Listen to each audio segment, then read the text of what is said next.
bienvenue dans l'Africa Newsroom, votre émission de débat et d'analyse en cette semaine consacrée aux musiques urbaines. Et le dossier du jour évoquera le zouglou, cette musique ivoirienne qui fait beaucoup parler d'elle. Et puis au sommaire également de cette émission, convention au Congo du FROCAD et de l'IDC, l'heure de la dernière chance pour ces plateformes de l'opposition si elles entendent parvenir à l'alternance, puisque rappelons-le, l'élection présidentielle congolaise aura lieu au mois de mars, le 20 mars plus précisément. Et puis en Égypte, rejet du pourvoi en cassation de l'ancien président Hosni Moubarak et de ses deux fils. Pourtant, il ne devrait pas retourner en détention. Les révolutionnaires dénoncent une justice à deux vitesses. Ils sont avec nous autour de ce plateau pour en parler. Nos éditorialistes, Jean-Marie Bitomo. Jean-Marie, bienvenue. Bonsoir Amira, téléspectateurs et téléspectatrices. Et Jean-François Kandji Kombe. Jean-François, merci d'être avec nous ce soir. Bonsoir Amira, comme toujours. Et puis nous saluons nos fidèles qui sont derrière l'écran. Et tout de suite, c'est l'info du jour.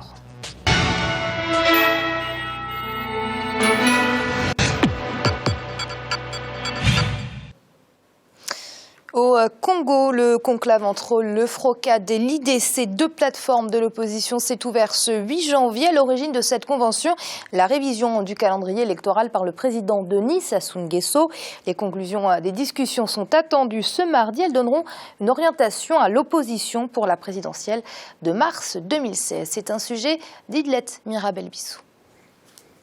En République du Congo, la toute première convention de l'opposition en vue de la présidentielle du 20 mars 2016 est en cours dans le pays. Le Front républicain pour le respect de l'ordre constitutionnel et l'alternance démocratique, FROCAD, et l'Initiative pour la démocratie du Congo, IDC, sont les deux principales plateformes de l'opposition qui sont à l'origine de cette convention. Les discussions ont commencé le 8 janvier 2016. Les conclusions initialement attendues le 10 janvier ont été reportées de 2 jours. La convention de l'opposition a été convoqué face à la nouvelle donne que nous impose M. Sassou avec cette convocation anticipée d'une élection initialement prévue aux alentours du mois de juillet 2016. Il l'a ramené au 20 mars 2016 sans raison juridique ni politique. Alors les deux plateformes aujourd'hui qui recouvrent, j'allais dire, la majorité nouvelle de notre pays, le FROCAD et l'IDC, ont décidé, face à cela, de faire un point. Les travaux de cette première convention de l'opposition sont à huis clos.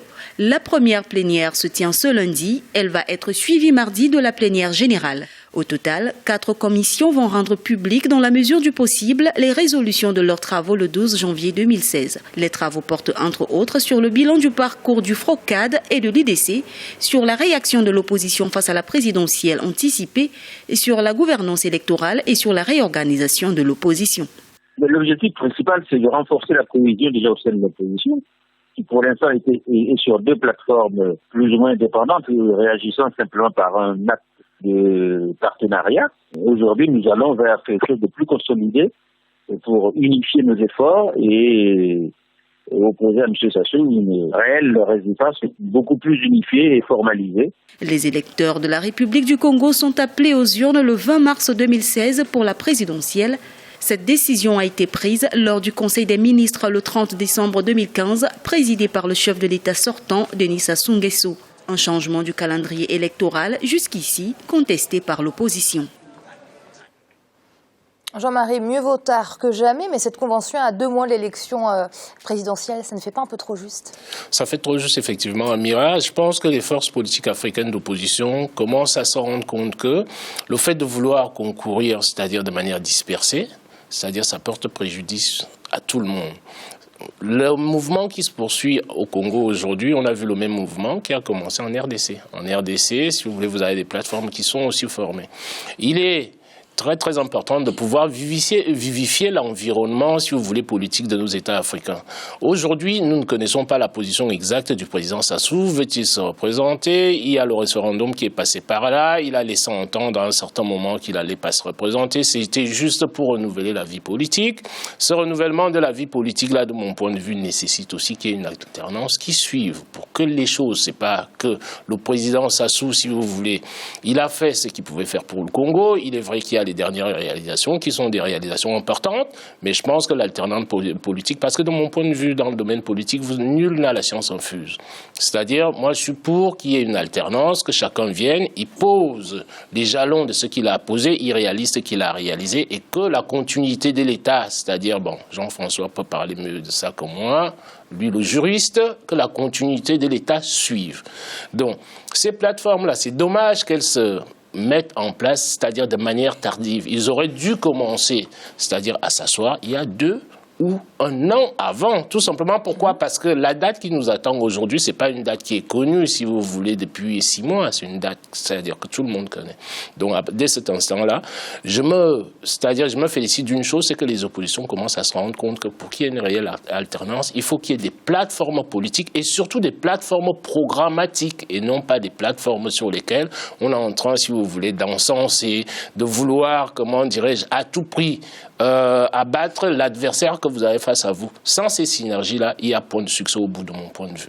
Alors, Jean-François, ces plateformes d'opposition parlent beaucoup d'unité, de cohésion, mais il y a quand même un faux départ, puisque bien que la majorité des ténors de l'opposition congolaise ait participé à ce conclave, il y a quand même eu quelques absents qui ont été identifiés. Il y a un faux départ, Amira, mais il y a surtout une difficulté à s'organiser pour l'opposition congolaise. Ce n'est un secret pour personne. Il y a plusieurs causes à cela. Il y a d'abord le fait que dans l'opposition congolaise d'aujourd'hui, vous avez beaucoup de personnes qui ont travaillé avec Denis Sassou Nguesso, qui ont été des ministres de Denis Sassou Nguesso et qui, à un moment, ont décidé de prendre la porte, ou si on ne les a pas aidés un peu à prendre la porte, ils sont devenus des opposants. Et puis, il y a une société civile qui n'est pas si organisée que cela. C'est pas la société burkinabé, ce n'est pas le ballet citoyen. Et puis, il est vrai que dans le contexte, ils ont quelques excuses. Ils ont été pris de court, là. Ils ont été pris de court parce qu'il y avait, lorsque le chef de l'État congolais avait prononcé son discours à la nation, je crois que c'était au mois d'août, il avait annoncé que les institutions iraient jusqu'à leur terme constitutionnel. Et d'ailleurs, lorsque le débat constitutionnel s'était noué, il y a un article de la nouvelle Constitution qui prévoit d'ailleurs que les institutions qui sont là vont aller jusqu'à leur terme.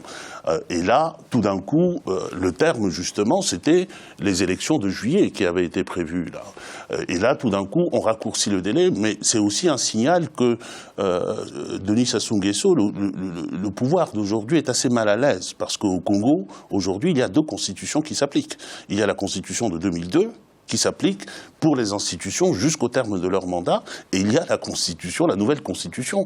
Or, à supposer, je dis bien à supposer, que le président Denis Sassou Nguesso va y aller à nouveau, il faudrait qu'il prenne un peu de recul politiquement et qu'il puisse apparaître comme une personnalité indépendante, sinon indépendante, au moins autonome par rapport au processus électoral. Et pour qu'il prenne du large, qu'est-ce qu'il faut faire?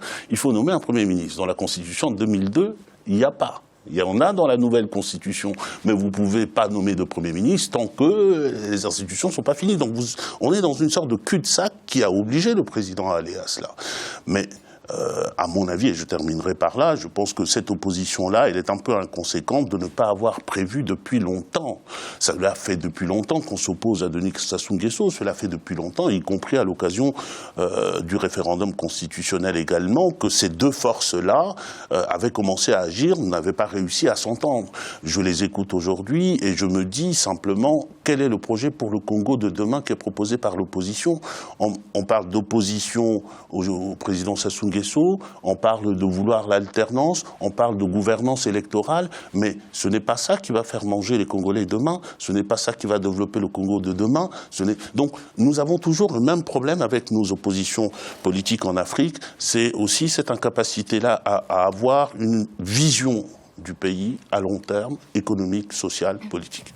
Oui, Jean-Marie, je vais rebondir sur l'analyse de Jean-François. C'est vrai, cette opposition qui a du mal à accoucher d'un véritable programme économique, une opposition qui part toujours loin d'être unie à l'élection, enfin aux élections présidentielles, mais même législatives. On peut parler d'une maladie africaine. On peut parler d'une maladie africaine et c'est aussi, si vous voulez, l'apprentissage de la démocratie. C'est comme ça que moi je l'appelle, c'est l'apprentissage de la démocratie. Là ne se fait pas, si vous voulez, à armes égales aussi. Ça, il faut en être conscient. Parce que vous avez, et essentiellement, si vous voulez, toutes les forces qui sont au pouvoir, c'est-à-dire partent avec un avantage certain. Cet avantage certain-là qui est le manque de liberté et de démocratie réelle pratiquée sur le terrain politique. On en arrive à des inconséquences ou à des incohérences, comme vous voulez. C'est que les gens de l'opposition, nous avons beau les critiquer, mais il faut regarder la réalité de nos États africains. Il faut quand même pas être, comment dirais-je, on a sur ce plateau, nous avons parlé des arrestations des candidats, des supposés candidats et tout ce qui s'ensuit.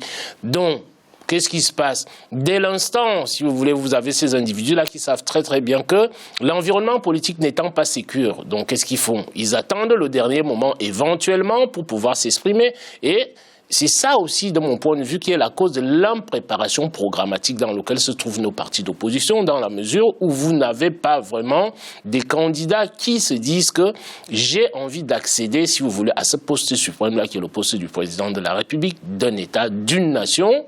On se relève au dernier moment et on se lève, si vous voulez, avec des critiques à tout va, sans qu'il y ait un programme qui soit posé, comme Jean-François le disait tout à l'heure, qui essaye de tracer une stratégie où va le pays, si vous voulez, dans les années à venir, sur le court terme, sur le moyen terme et sur le long terme. Vous avez les politiques structurelles à mettre en place, vous avez des politiques conjoncturelles à mettre en place, mais malheureusement, chez nous, en Afrique, nos oppositions sont toujours dans le conjoncturel.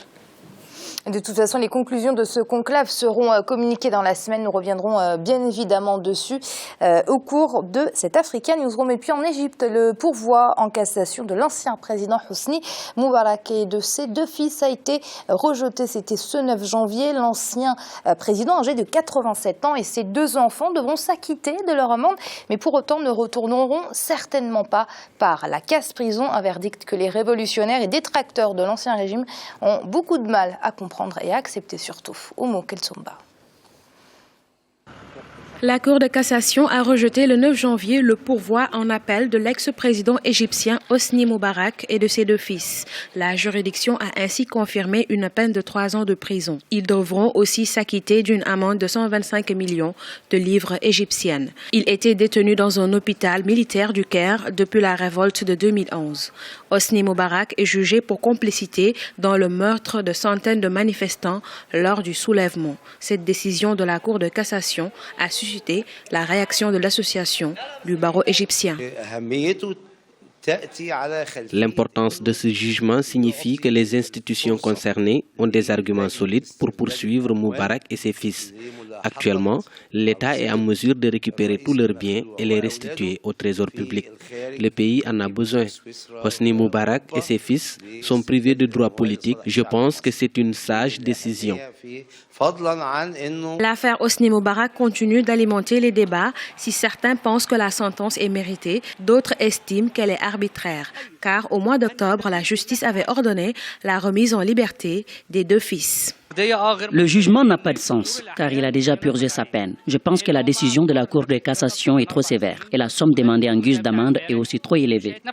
Une partie de l'amende, 21 millions de livres égyptiennes, sera restituée au trésor public. D'ailleurs, ses fils ont déjà payé 104 millions de livres égyptiennes pendant la période du procès. Jean-François, je m'adresse aux juristes, à l'observateur, à l'analyste. Qu'avez-vous pensé de ce verdict ? Alors, si je voulais me défausser, je vous dirais qu'on ne commente pas politiquement des jugements de cour et de justice. Laissons la justice faire son travail, mais on est là aussi pour commenter. Donc, mais je comprends dans une certaine mesure l'émoi qu'il y a dans la société égyptienne en ce qui concerne d'abord ce recours en cassation. Il faut se souvenir quand même, il faut mettre les choses l'une en face de l'autre. Il y a Hosni Moubarak, mais entre-temps, après lui, il y a eu également le président Mohamed Morsi. L'un a été condamné à 3 ans d'emprisonnement, l'autre a été condamné à mort. Donc, pour des faits qui, compte tenu de leur gouvernance, peuvent se ressembler du point de vue des Égyptiens. Il y a eu des morts, et notamment, le président Moubarak avait été accusé pour le meurtre de manifestants dans le procès de 2012, et il faut se souvenir qu'il n'a pas été acquitté.